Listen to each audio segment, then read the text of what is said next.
Tonight, we report on the Monument Hill fire near Quincy and why Grant County commissioners can't impose an emergency fireworks ban. What's happening in sports, Bob? Well, Amber, the Apple Sox and Sweets battled it out in Walla Walla last night, and the Spuds played host to the Beatles in Twin Bill action.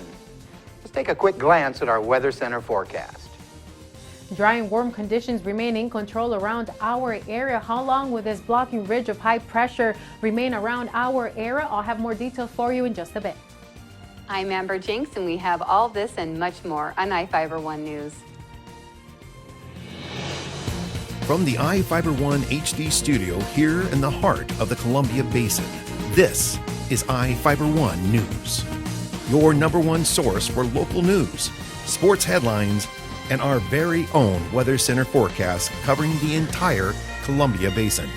This is iFiber One News, and it starts now. An explosion injured one person at a home on Beacon Street near Moses Lake on Tuesday morning. The Grant County Sheriff's Office stated Justin McKinney, a 31-year-old Moses Lake resident, suffered life-threatening injuries. Nearby homes were evacuated and the Washington State Patrol bomb squad was requested. Officials from the Bureau of Alcohol, Tobacco, and Firearms are investigating. No additional information was released by the Sheriff's Office. Dozens of people were forced to evacuate their homes near Quincy early Wednesday morning as a wildfire quickly spread near Monument Hill. Reporter Joe Utter has more details. People evacuated near the Monument Hill fire near Quincy were allowed to return to their homes Wednesday morning. Grant County Fire District 3 Chief Don Fortier said Wednesday morning fire lines surround about 95% of the fire, which covered about 2,100 acres and destroyed 5 structures. Fortier described the scene when he first arrived. When I arrived, we had fire burning quickly, wind-driven to the east in heavy sage and dry grasses, and we immediately imposed a level 3 evacuation for all the homes in the area. Fortier said structure protection became priority as the wind pushed the fire east along Road 13 northwest. Well, we had to kind of put fighting the fire off for a little bit because we knew this thing was going down to the homes, so we went down and did structure protection until we were confident that we're not going to get into the homes, and then we went back to the fire lines and started fighting the fire again. The strong winds that initially caused the fire to spread reportedly died down about 4 a.m., giving firefighters a chance to catch up to the flames. Around 4 o'clock this morning, Mother Nature helped us out by reducing the winds, and we were able to get a line of about 95% around that fire. The fire's laid down inside containment lines mostly right now, but we're starting to get flare-ups as the winds increase and the temperatures increase throughout the day. About 24 people were forced to evacuate just after midnight. Grant County Sheriff's Office spokesman Kyle Foreman said everyone was able to get out safely. We also had deputies, Washington State troopers, and Quincy police officers going door to door to warn people in the path of the fire to get out of their homes. We really appreciate the cooperation that we had from the public in this. It can be difficult and very stressful. We also appreciate the law enforcement officers who went door to door, risking their lives in advance of a flame front, so they could warn people to get out of harm's way. The cause of the fire is unknown at this time. Fortier said he's hoping to have the fire fully contained Wednesday evening as new strike teams relieve firefighters who were on scene all morning. This is Joe Utter for iFiber One News. About 600 acres burned in a fast-moving wildland fire Monday evening along Interstate 90 south of George. Grant County Fire District 3 initially responded to a brush fire along I-90 near Silica Road. High winds pushed the fire southeast along a ridge line and across Road U southwest. According to Fire District 3 officials, several structures were threatened, but no damage was reported, and no agriculture crops were lost. The fire was contained on late Monday night. Crews remained on the scene throughout the night, providing structure protection in case of flare-ups. Firefighters from Grant County Fire Districts 3, 5, 10, 13, and the Ephrata Fire Department responded to the fire. Now we take a look at people being sought by law enforcement. This is Sheriff Tom Jones with the Grant County Sheriff's Office. Each of the people you see here have a warrant for their arrest.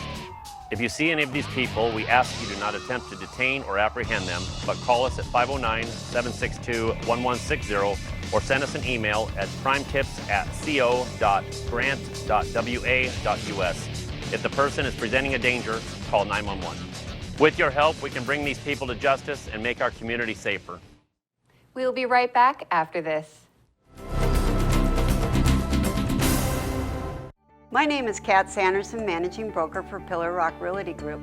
We love the Columbia Basin because it's our home, and we want to give back to our community by kicking off our Pay It Forward campaign. If you buy or list with us, we will donate 1% of our total proceeds to a local charity of your choice and in your name. Call us today at 754-4444 or visit pillarrockrealty.com because we are your local real estate experts. Hi everyone, I'm Chaselyn Rodriguez bringing you your local weather brought to you by iFiber1's Inside Look. Watch it tonight on iFiber1.com.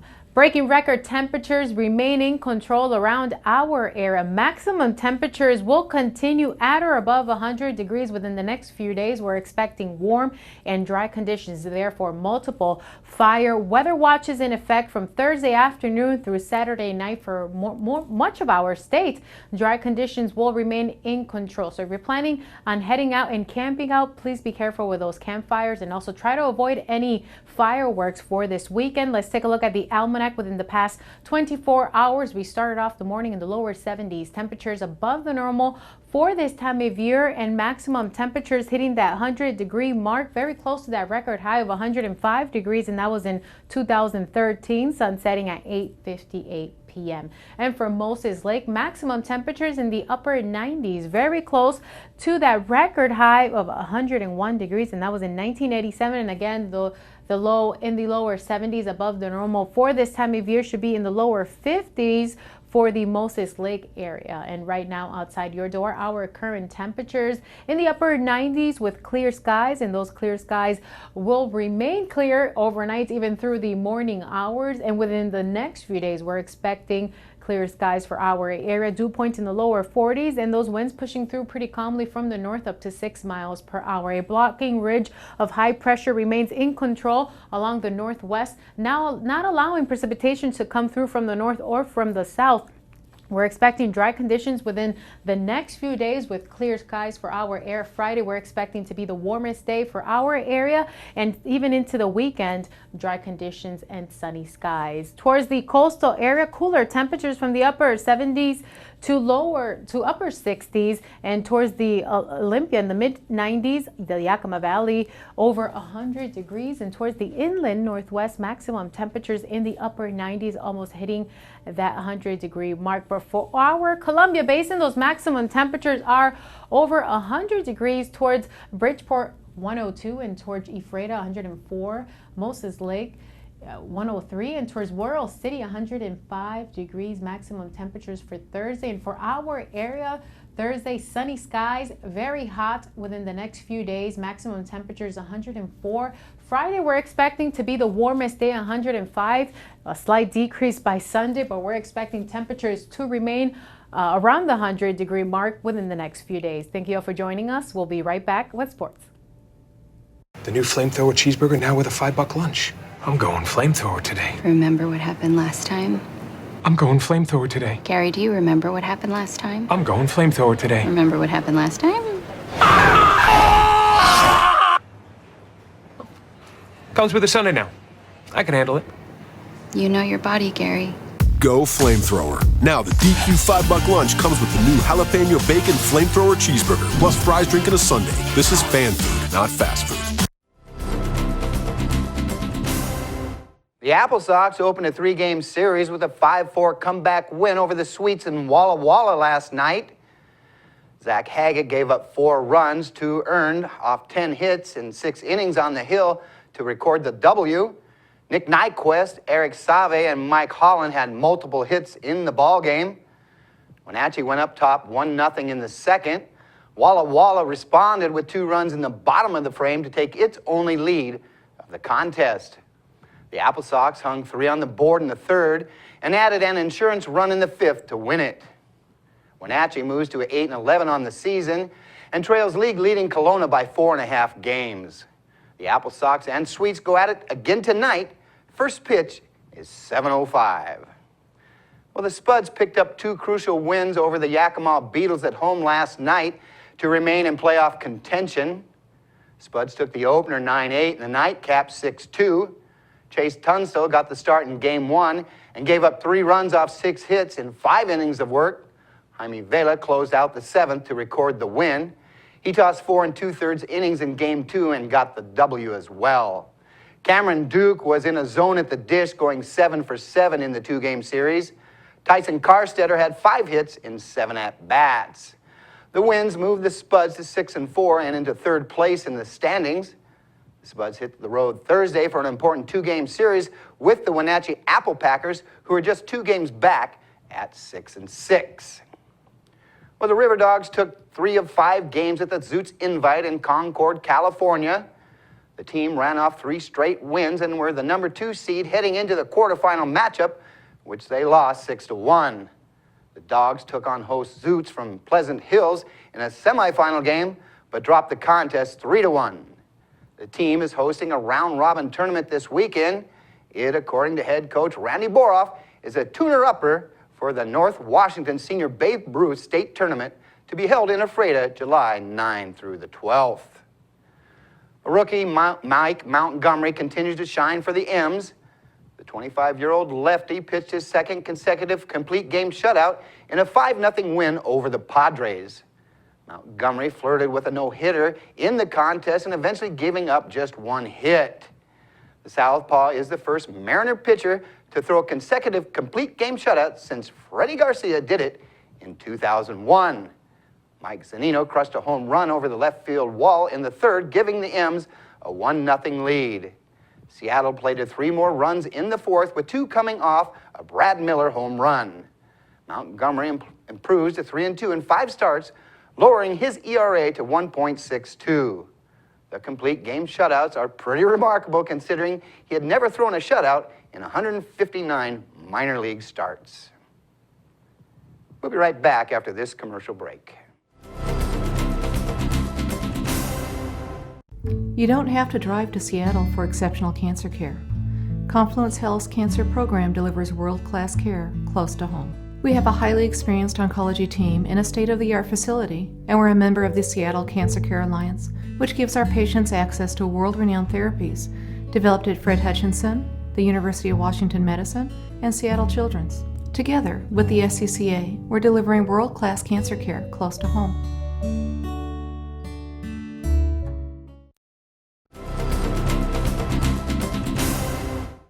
Our spotlight story tonight is about Josie Zabala, an Ephrata High School graduate recently awarded 1st place at a national hairstyling competition in Kentucky.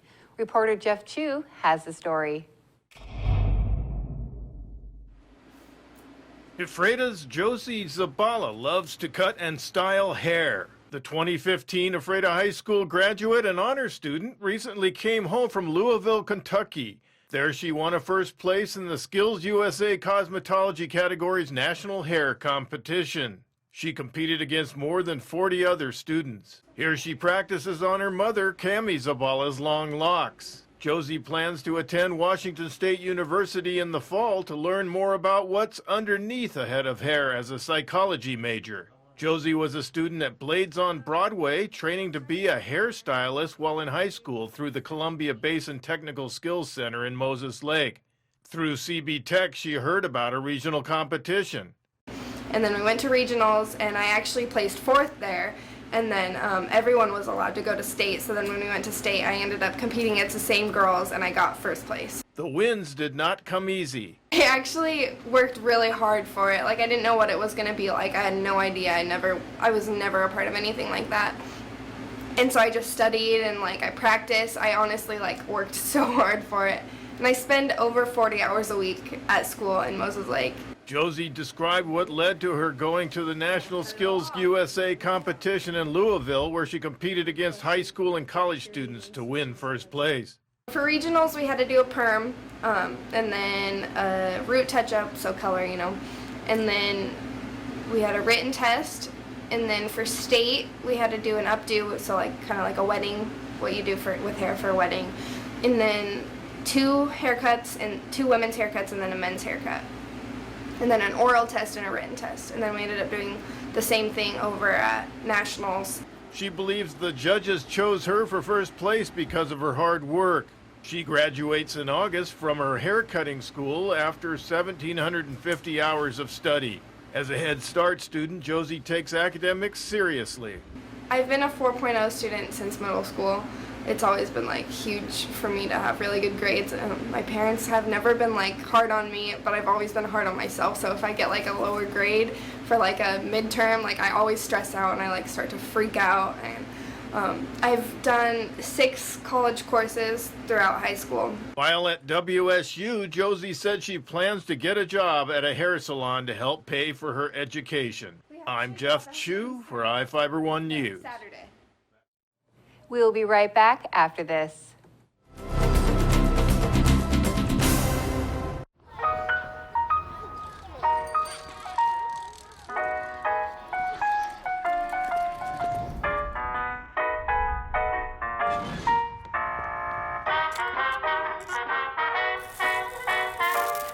The Dodge brothers' competitive spirit and engineering prowess started long before they built their first car, and will continue long after their latest, the most technologically advanced vehicle in its class.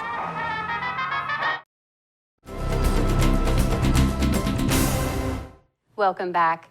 A Burien man allegedly hit Silver Gorge Amphitheater security personnel with a Hummer SUV in an attempt to flee from them during a Paradiso concert.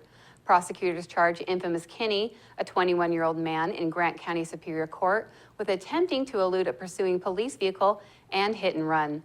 Kinney reportedly backed a silver Hummer H3 out of a camp on Saturday night as security personnel were attempted to surround it.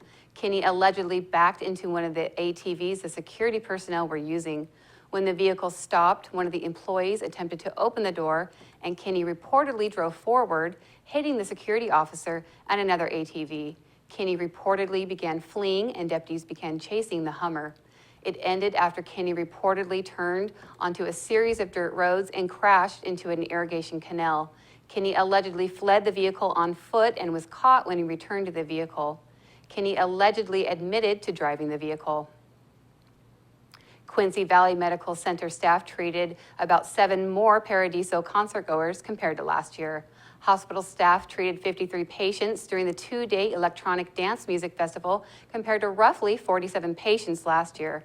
Live Nation hired Crowd RX to treat patients at the Gorge Amphitheater before they were transferred to Quincy Valley Medical Center. The companies provided medical staff, including a doctor. A hospital spokesperson stated a combination of high temperatures and drug use resulted in a number of life-threatening conditions. During Paradiso, the hospital saw 38 patients that were treated and released.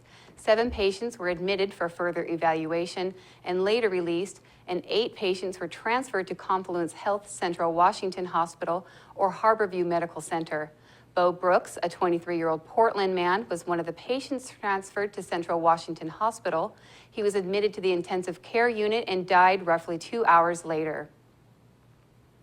Grant County cannot institute an emergency ban on fireworks. Grant County Fire Marshal Dave Nelson said the county commissioners could institute an ordinance allowing for emergency bans, but state law requires a year-long process before the commissioners could vote on it. The commissioners investigated whether they can put an emergency ban for fireworks in place after a series of days with more than 100-degree temperatures. The iFiber1 News Weather Center is predicting more of the 90 to 100-degree temperatures. They are expected to continue until next week without any rain. At least 3 wildland fires have burned more than 17,000 acres in Grant County during the past 2 days. Douglas County has an ordinance allowing the fire marshal to impose an emergency ban. The county's fire marshal imposed the ban on Monday. In Northwest news, most of us would have trouble returning a gift of $100,000, but the Girl Scouts of Western Washington had no trouble doing just that. Seattle's KIRO has the story. There's a lot to cheer about at the Girl Scouts of Western Washington. It's not the reaction you'd expect after they returned a $100,000 donation. The donor said the funds could not be used for transgendered girls, just a month after the Scouts announced they're all welcome. The CEO said that money could have sent 500 disadvantaged girls to camp. It was a sad decision, but it wasn't a difficult decision. We will not be put in the position of having to turn a girl away. They won't disclose who the donor is, but after posting their story online yesterday morning, their campaign went viral. We were pretty sure we were going to make the goal, but we didn't think we'd make it in one day. Thousands in donations were not the only surprise in store for the Girl Scouts here. Their website taking those donations, Indiegogo, it crashed for at least a half an hour because of all the site traffic. One person on Facebook said they could only afford to give $3, but they felt compelled, and the donations kept rolling in throughout the morning. And then by the time I got in 15 minutes later, it was at 76. While we were there, the page hit $109,000. The Girl Scouts chapter does have transgendered members, and they've already been hearing from their parents. They've said that they are incredibly grateful that their kids have a place to belong, feel accepted. That's going to do it for us here at iFiber One News. We want to thank you for watching, and we'll see you again tomorrow.